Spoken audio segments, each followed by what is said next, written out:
suam-suam kuku. Kebanyakan orang tidak akan suka meminum teh atau kopi yang suam-suam kuku. Biasanya orang akan memilih meminum teh yang panas atau teh yang dingin. Tuhan juga tidak suka bila kita suam-suam kuku, yang berarti tidak panas ataupun tidak dingin. Mari kita membaca Wahyu 3 ayat 14 sampai 19. Dan tuliskanlah kepada malaikat jemaat di Laodikia, inilah firman dari Amin, saksi yang setia dan benar, permulaan dari ciptaan Allah. Aku tahu segala pekerjaanmu, engkau tidak dingin dan tidak panas. Alangkah baiknya jika engkau dingin atau panas. Jadi karena engkau suam-suam kuku dan tidak dingin atau panas, aku akan memuntahkan engkau dari mulutku. Karena engkau berkata, aku kaya dan aku telah memperkayakan diriku, dan aku tidak kekurangan apa-apa.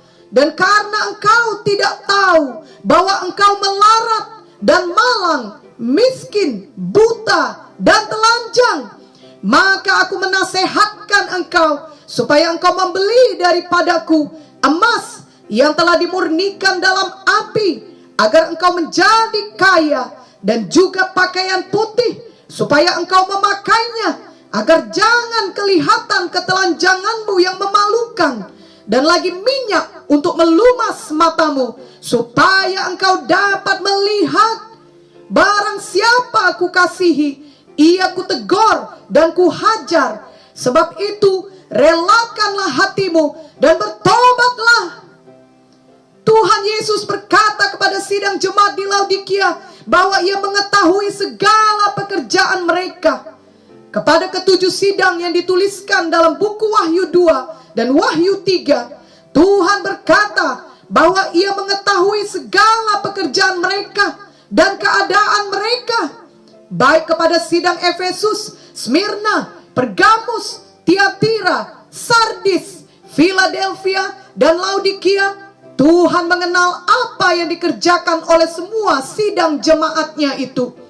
Sekarang ini pun tidak ada yang tersembunyi di hadapan Tuhan. Bagaimana keadaan kita sebagai jemaat Tuhan? Dalam ayat tadi, khusus untuk sidang Laodikia, Tuhan berfirman agar mereka keluar dari keadaannya yang tidak berkenan kepada Tuhan, yang suam-suam kuku. Sidang Laodikia yang suam-suam kuku ini perlu bertobat dari kemiskinan rohani. Mereka berkata bahwa aku kaya, aku telah memperkayakan diriku, aku tidak kekurangan apa-apa. Padahal Tuhan berkata, engkau tidak tahu bahwa engkau melarat dan malang, miskin, buta, dan telanjang. Mereka kaya secara materi, bahkan telah memperkayakan diri, tidak kekurangan sesuatu apapun. Tetapi Tuhan berkata, mereka melarat, malang, dan miskin. Tentunya Tuhan menilainya dengan standar kerajaan sorga, bukan dengan standar duniawi. Kerap kali pendapat Tuhan sangat berbeda dengan pendapat kebanyakan orang di dunia ini. Misalnya dalam Lukas 12 ayat 13 sampai 21 dituliskan, seorang dari orang banyak itu berkata kepada Yesus, Guru, katakanlah kepada saudaraku supaya ia berbagi warisan dengan aku. Tetapi Yesus berkata kepadanya, Saudara, siapakah yang telah mengangkat aku menjadi hakim atau pengantara atas kamu? Katanya lagi kepada mereka, berjaga-jagalah dan waspadalah terhadap segala ketamakan. Sebab walaupun seorang berlimpah-limpah hartanya, hidupnya tidaklah tergantung daripada kekayaannya itu. Kemudian ia mengatakan kepada mereka suatu perumpamaan. Katanya, ada seorang kaya, tanahnya berlimpah-limpah hasilnya. Ia bertanya dalam hatinya, apakah yang harus aku perbuat? Sebab aku tidak mempunyai tempat di mana aku dapat menyimpan hasil tanahku. Lalu katanya, inilah yang akan aku perbuat. Aku akan merombak lumbung-lumbungku, dan aku akan mendirikan yang lebih besar, dan aku akan menyimpan di dalamnya segala gandum dan barang-barangku. Sesudah itu aku akan berkata kepada jiwaku, jiwaku, ada padamu banyak barang tertimbun untuk bertahun-tahun lamanya. Beristirahatlah, makanlah, minumlah, dan bersenang-senanglah. Tetapi firman Allah kepadanya, hai engkau orang bodoh, pada malam ini juga jiwamu akan diambil daripadamu, dan apa yang telah kau sediakan, untuk siapakah itu nanti? Demikianlah jadinya dengan orang yang mengumpulkan harta bagi dirinya sendiri, jikalau ia tidak kaya di hadapan Allah. Jadi orang kaya ini berkata bahwa banyak hartanya, dan ia dapat bersenang-senang untuk bertahun-tahun lamanya. Orang-orang lain tentunya mengatakan bahwa orang kaya ini adalah orang yang sukses. Tetapi Tuhan berkata, dia adalah orang yang bodoh. Tentulah pendapat Tuhan yang benar. Jadi marilah kita bersungguh-sungguh hati menjalani hidup kita sesuai dengan kehendak Tuhan, dan bukan sesuai dengan standar dunia ini saja. Tuhan melihat jauh ke dalam hati kita. Apakah kita seorang yang mementingkan diri sendiri, atau seorang yang mengasihi Tuhan dengan segenap hati? Kita perlu menjaga hati kita selalu. Amsal 4 ayat 23 berkata, jagalah hatimu dengan segala kewaspadaan, karena dari situlah terpancar kehidupan. Lalu Lukas 8 ayat 14 sampai 15 menuliskan, yang jatuh ke dalam semak duri ialah orang yang telah mendengar firman itu, dan dalam pertumbuhan selanjutnya mereka terhimpit oleh kekhawatiran dan kekayaan dan kenikmatan hidup, sehingga mereka tidak menghasilkan buah yang matang. Yang jatuh di tanah yang baik itu ialah orang yang setelah mendengar firman itu menyimpannya dalam hati yang baik dan mengeluarkan buah dalam ketekunan. Jadi dalam perumpamaan tentang penabur diterangkan bahwa benih firman Tuhan yang jatuh ke dalam tanah dengan semak duri tidak akan menghasilkan buah. Ini disebabkan karena firman Tuhan itu terhimpit oleh keadaan hati mereka, yaitu terhimpit oleh kekhawatiran, kekayaan, dan kenikmatan hidup. Hal ini seperti sidang Laodikia yang tentunya masih terus menerima benih firman Tuhan yang jatuh ke dalam hati mereka. Tetapi hati mereka penuh dengan memikirkan kekayaan duniawi, kekhawatiran, dan kenikmatan hidup, sehingga firman Tuhan tidak mengeluarkan buah yang matang. Firman Tuhan tidak mengubahkan kehidupan mereka kepada kehidupan yang terus dibaharui, sehingga semakin menjadi seperti Yesus. Mereka penuh dengan kepentingan diri sendiri. Akibatnya rohani mereka menjadi dingin pun tidak, panas pun tidak, karena mereka penuh dengan kepentingan diri sendiri, sehingga keadaan rohani mereka menjadi suam-suam kuku. Mereka tidak fokus kepada Yesus, tidak fokus kepada kehendaknya, kepada panggilannya, kepada hidup untuk memuliakan Tuhan, kepada hidup yang dekat dengan Tuhan, yang bersekutu dengannya, hidup yang mengasihi Tuhan di atas segalanya. Semua yang dilakukannya sebenarnya adalah untuk kepentingan dirinya sendiri. Ia merasa hal tersebut sudah cukup baginya dalam pengikutannya kepada Tuhan. Itu sebabnya Tuhan berkata, engkau tidak tahu bahwa engkau melarat, malang, dan miskin secara rohani. Walaupun secara materi dia mengatakan dia adalah seorang yang kaya. Tuhan menyuruh mereka keluar dari kesuaman rohani, dari kemiskinan rohani, dengan membeli daripada Tuhan emas yang telah dimurnikan dalam api, agar mereka sungguh-sungguh menjadi kaya secara rohani. Emas ini juga berarti kehidupan yang takut akan Tuhan dan menjauhi kejahatan, yang berjalan dalam kekudusannya sehingga layak dipakai Tuhan untuk pekerjaan yang mulia. 2 Timotius 2 ayat 20-21 menuliskan, dalam rumah yang besar bukan hanya terdapat perabot dari emas dan perak, melainkan juga dari kayu dan tanah, yang pertama dipakai untuk maksud yang mulia, dan yang terakhir untuk maksud yang kurang mulia. Jika seorang menyucikan dirinya dari hal-hal yang jahat, ia akan menjadi perabot rumah untuk maksud yang mulia. Ia dikuduskan, dipandang layak untuk dipakai tuannya, dan disediakan untuk setiap pekerjaan yang mulia. Kelak di hadapan pengadilan Kristus, maka semua pelayanan yang dilakukan dengan maksud yang mulia, yaitu untuk mengasihi Tuhan dengan segenap hati, akan tahan uji seperti emas yang dimurnikan dalam api.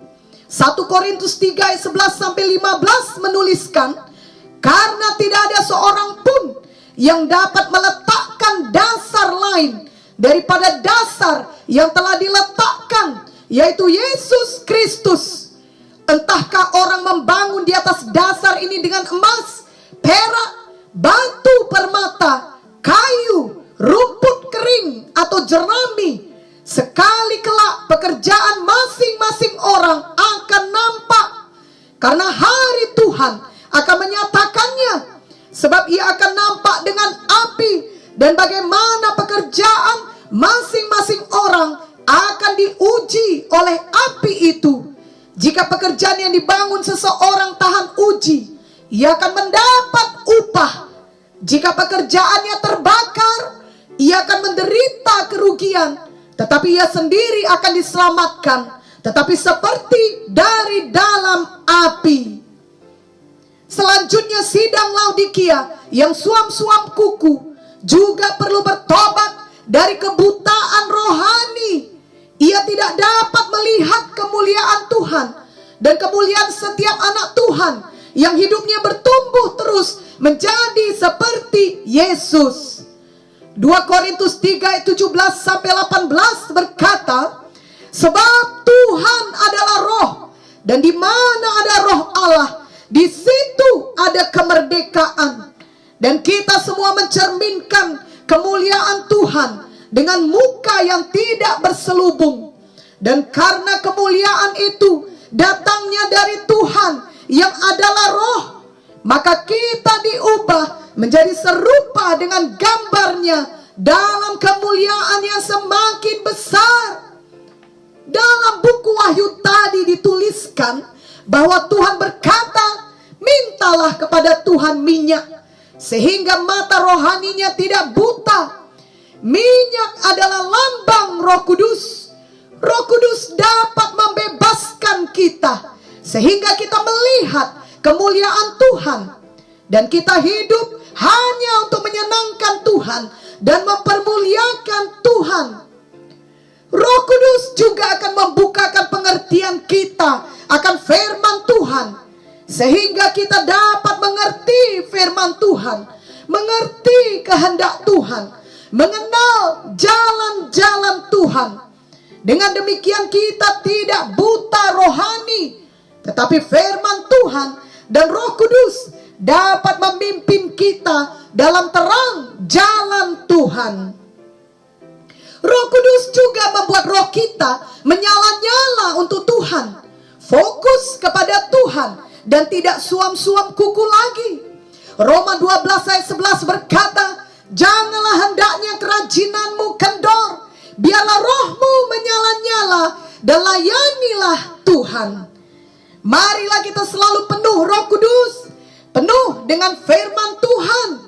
Biarlah roh kita menyala-nyala untuk melayani Tuhan. sidang Laodikia yang suam-suam kuku juga perlu bertobat dari ketelanjangan rohani. Hal ini berarti mereka minim memakai kebenaran Tuhan dalam hidupnya. Kita harus memakai atau mengenakan manusia baru yang terus dibaharui, yang berjalan dalam kebenaran dan kekudusan yang sesungguhnya. Jika seseorang hidup menurut kebenarannya sendiri atau hidup dalam manusia lama dan tidak mengikuti kebenaran dan kekudusan Tuhan, maka ia seperti orang yang telanjang di hadapan Tuhan. Ia tidak mengenakan pakaian kebenaran Tuhan.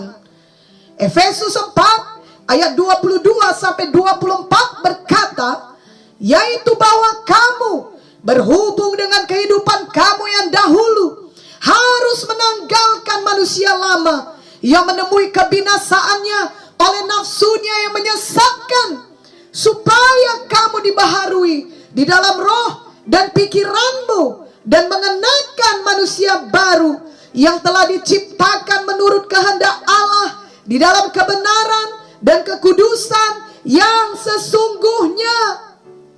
Dan Wahyu 19 ayat 8 sampai 9 berkata, dan kepadanya dikaruniakan supaya memakai kain lenan halus yang berkilau-kilauan dan yang putih bersih.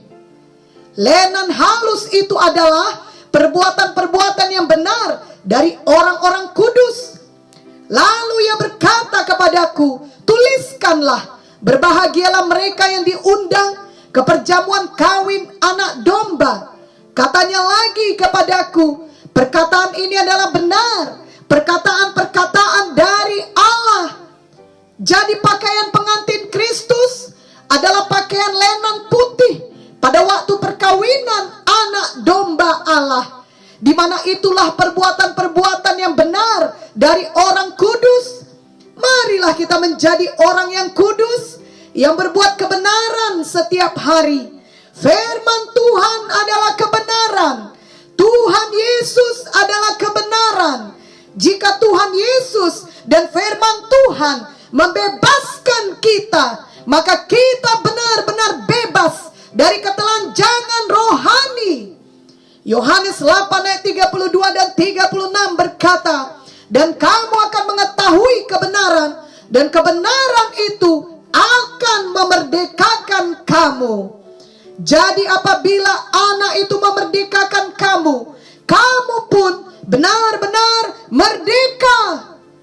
Jadi sementara kita hidup dalam dunia ini, pilihlah selalu untuk tidak pernah telanjang dari kebenaran Tuhan. Dengan perkataan lain, marilah kita bersungguh-sungguh hati berjalan dalam firman Tuhan, menjadi pelaku firman Tuhan. Yakobus 1 ayat 25 berkata, tetapi barang siapa meneliti hukum yang sempurna, yaitu hukum yang memerdekakan orang, dan ia bertekun di dalamnya, jadi bukan hanya mendengar untuk melupakannya, tetapi sungguh-sungguh melakukannya, ia akan berbahagia oleh perbuatannya.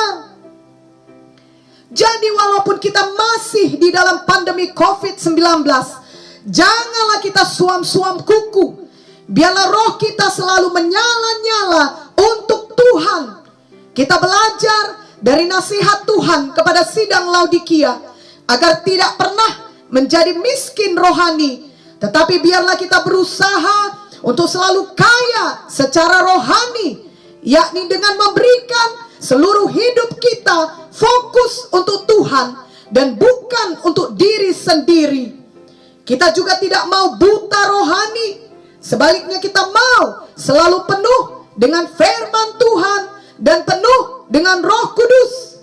Dengan demikian kita selalu berjalan dalam terang Tuhan dan selalu dipimpin oleh Roh Kudus dan oleh firman Tuhan.